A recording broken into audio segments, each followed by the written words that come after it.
This is the review for the culture theme for the course. Here's some of the topics we'll be looking at in this overview. And for period 1, here's our same slide, kind of a reminder of what goes on in this unit. So in the early Paleolithic and Neolithic eras, religion was most likely animism. Remember, that's the belief that the natural world contains spirits, and so those are the spirits that are worshipped by those societies. So the next slides we'll be talking about the cultural development in those first 6 civilizations. Starting with the fact that the leader often used divine support to support their power. The pharaohs in Egypt are an example of this, and the authority of the ruler was often supported by an elite hierarchy of religious leaders. In the pastoral societies, they influenced their neighbors with the development of new weapons. So the bow and iron weapons are an example. And for transportation, they domesticated horses, of course, and the Hittites are an example of developing chariots, which influence warfare. Monumental architecture and urban planning also facilitated the growth of these civilizations. Monumental architecture, like the ziggurat shown on the right and the pyramids in Egypt, helped reinforce the power and authority of the ruler. And urban planning, and that's this Mohenjo-Daro picture on the left of a city. So this would be the Mohenjo-Daro picture here, and here's the ziggurat. Those cities helped to facilitate the organization of those early civilizations. Elites promoted the arts, often through wall decorations and sculpture, as shown here. And here's the 3 examples of record keeping that help to organize those rules. So left to right, we have cuneiform hieroglyphics in Khipu. And you read the Epic of Gilgamesh, which is a reminder that literature reflected the culture in those civilizations. So we have some new religions developing, the Vedic religions, which collectively are known as Hinduism in India. We have monotheism, the Judaic traditions in the Middle East. And in the Persian Empire, we have Zoroastrianism. Remember, those last 2 are monotheistic religions, which are going to influence future monotheistic religions in later periods. Now you'll write a main idea statement for the first unit. For the second unit, we have the classical era. So further development of those traditions we just talked about. The Hebrew scriptures were codified during this unit, during this time period. In Rome, in the empire, so the growth of the Roman Empire in 70 CE destroyed the kingdom of Israel, which had been a theocracy. And that caused something called the diaspora, in which Hebrew believers were scattered across the region. And in India, we have the development of the caste system and reincarnation as core beliefs of Hinduism. We also, of course, have new religions. So the Buddha's teachings were a reaction to the Vedic traditions in India. As it spread, remember that Buddhism changed over time. The Theravada was the more harsh version of Buddhism, and over the centuries, Mahayana was one in which it was not necessary to become a monk and leave society in order to seek enlightenment. Starting in China, we have the core beliefs of Confucianism and Taoism, which was a contrast. Confucianism focusing on proper behavior and social hierarchies, and Taoism focusing on human nature and kind of following your own path. And then, of course, we have the teachings of Jesus of Nazareth, which challenged the authority of the Roman Empire. And after his crucifixion, Christianity spread first through the efforts of individual missionaries like St. Paul, and then, of course, the conversion of Constantine granted it imperial support and helped the religion to spread throughout the empire in the 4th century CE before the fall of Rome in the later 5th century. And then we also have the Greek rationalism tradition, which emphasized the logic and the use of reason. In other regions, we have a continuity of shamanism and animism in places like Moche and Chavin in the Americas, and in the religions of the Bantu-speaking peoples in Africa. And ancestor veneration also is a continuity. And in the case of Confucianism in China, it is a part of the filial piety and the worship of your elders. So some developments in the arts during this time period: Greek tragedy like Antigone in Athens, Indian epics in South Asia. We have distinctive architectural styles. We have some cultural diffusion. The Gandhara Buddhas, pictured on the right here, shows the influence of Greek culture on India, and that is something that begins with the empire of Alexander the Great. So if you look at this picture over here, it's certainly a Buddha, but it has elements of Greek culture and Greek sculptural techniques. And as they spread, these religions and cultural traditions were transformed in various places. So you'll write a main idea statement for Unit 2 now. For the post-classical era, migration as trade networks expand becomes more common and leads to the diffusion of languages. So you learned about the Bantu migrations throughout sub-Saharan Africa, so kind of beginning here and then working their way downward over centuries.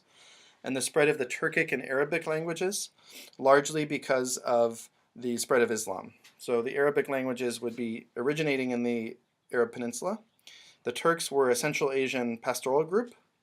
So the Arab languages spread throughout the Sahara Desert region and into what is called Al-Andalus, or the Muslim rule in Spain. And the Turkic languages, the Turks, of course, conquer India with the Sultanate of Delhi and eventually make their way over here much later to the Ottoman Empire.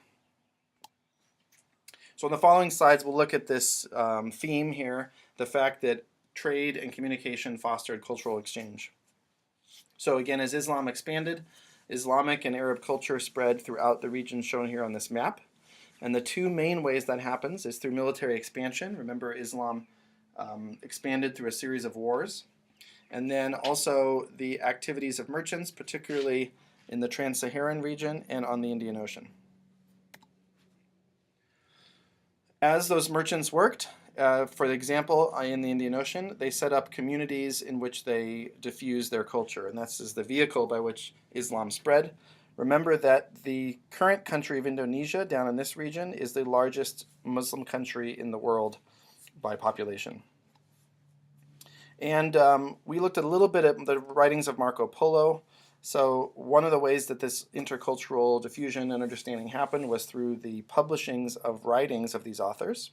So Marco Polo traveled mostly along the Silk Road trade network, all the way to Yuan Dynasty China. And Ibn Battuta was a very well-traveled scholar who traveled throughout the Muslim world. And the pictures here, in the map here, the colored arrows represent the extent of the Muslim world, because everywhere he's traveling here, he's staying within predominantly Islamic communities. So again, diffusion of traditions. Neo-Confucianism and Buddhism spreads throughout East Asia, and Islam in Sub-Saharan Africa and Southeast Asia. Remember, during this time period, I'll just go back to this map for a second. Islam is going to spread through the Trans-Saharan trade networks to West African kingdoms like Ghana and Mali. So science and technology, the vehicle by which Greek science and philosophy makes its way to Europe, eventually resulting in the Renaissance, is through the Muslim rule in Spain, what the Muslims called Al-Andalus.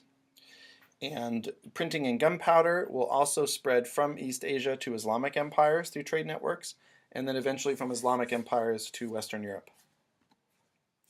So now you'll write a main idea statement for Unit 3.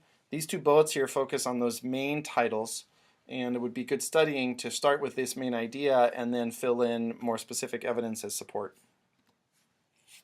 For period 4, Islam continues to spread, and there's some new Islamic empires like Songhay, the Ottoman Empire, the Safavid, and the Mughal Empire.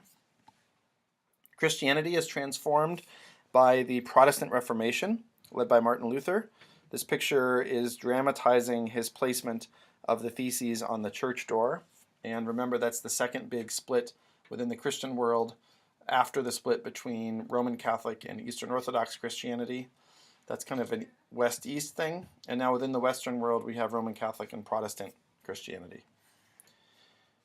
This represents the spread of Buddhism throughout Asia. And it starts with mostly Silk Roads.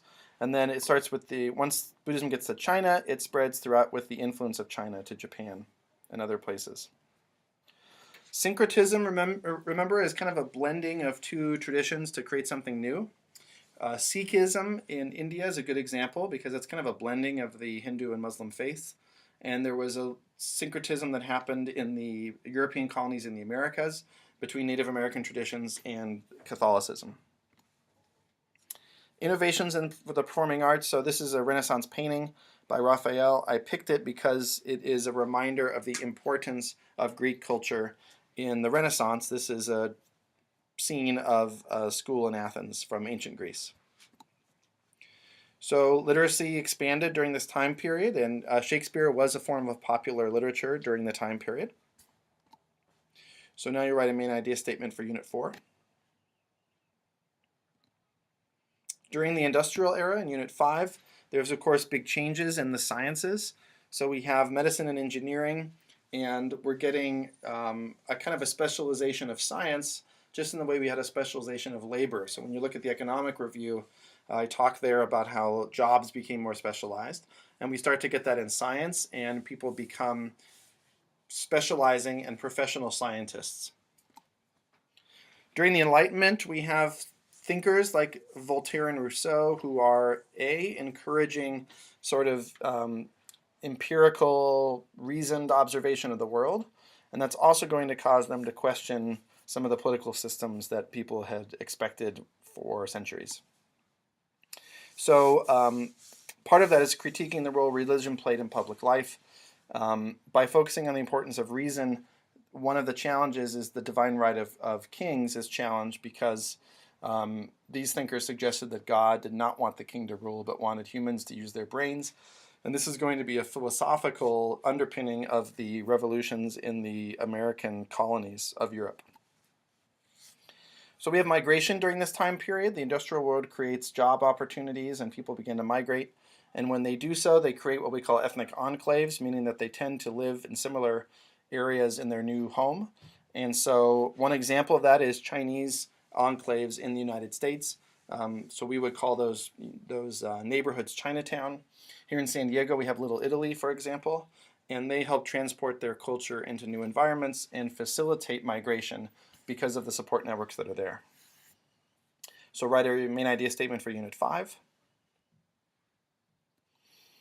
So finally, for Unit 6 with globalization, there is population resettlements because of the end of colonial boundaries. So you know that the British, when they granted independence to India, there was a migration here of Muslims who wanted to move from India to the new nation of Pakistan, and Hindus who wanted to move from the new nation of Pakistan to India. After World War II, and the Holocaust in particular, there is a desire to create a Jewish state in the Middle East. Those had been colonial boundaries, so nations like Britain and France had controlled the Middle East after World War I, and so we have a settlement of Palestine into the modern nation of Israel. Part of that post-independence sort of decolonization trend is residents of those colonies do move to what we would call imperial metropoles. That means kind of capitals, cities of the original colonies. So Britain had controlled India, and so there were Indian peoples, for instance, who moved to Britain. Nigerians would move to Britain. People from the French West African nations like Algeria or Morocco would move to France, and etc. And that maintains those ties between those newly independent countries and their former colonial rulers. So we have new cultural identities, but also some exclusionary reactions. In a different thematic review, the economic one, I mentioned the Chinese Exclusion Act, in which the United States barred Chinese immigrants. But it also, at times, facilitated new identities.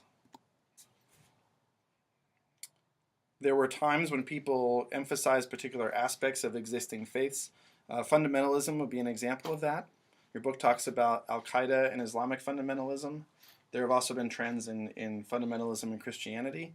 Fundamentalism means returning to the core beliefs of a religion. It typically is somewhat of an anti-modernization cultural movement. We talked about this in a lecture at the end of the course, that sports did have a nationalism and social hierarchy aspect to them. So World Cup soccer and the Olympics are two cultural phenomena in the 20th century that also reflect nationalism and national pride. With globalization of economics, we also have globalization of culture. So Bollywood movies from India and reggae music are globally popular as an example of cultural diffusion and cultures influencing others around the world. I think this would be a good one for 2 main idea statements, so go ahead and write 2 for this unit. And that's the end of your cultural review. Happy studying!